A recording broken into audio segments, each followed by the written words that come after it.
Hey guys, welcome back in my YouTube channel. Guys आ गया एक नए वीडियो के साथ आप लोगों के बीच।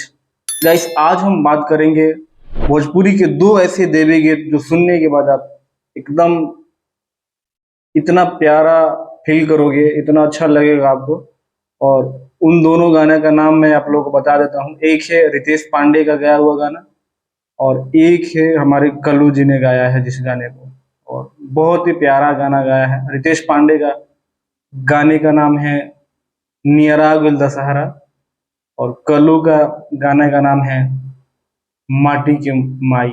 दोनों का जो गाना है थोड़ा सिमिलर है क्योंकि माता रानी के बारे में दिखाया गया है, माता रानी को बनाने के लिए कह रहे हैं। और कल्लू जी ने खुद अपने गाने में परफॉर्म करा है जिसमें वो खुद माता की मूर्ति को बना रहे हैं और गाने के बीच दर्शाया गया है, दिखाया गया है। और दोनों गानों में बहुत ही ज्यादा मेहनत किया गया है और बहुत ही ज्यादा अच्छे लेवल से इस गाने को शूट किया गया है। अभी तक आपने नहीं सुना है तो जाओ एक बार जरूर सुनो।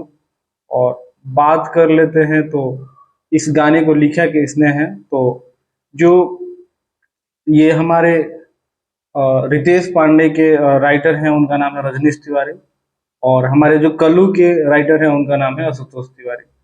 बहुत ही कमाल के गाना लिखा है इन दोनों ने और बहुत ही कमाल के गाया है इन दोनों ने। गाइस वीडियो कैसी लगी कमेंट करके जरूर बताना और आप चैनल पर नए होंगे तो चैनल को जरूर सब्सक्राइब करना। मिलते हैं अगले वीडियो में, तब तक अपने भाई को दो इजाजत। जय हिंद।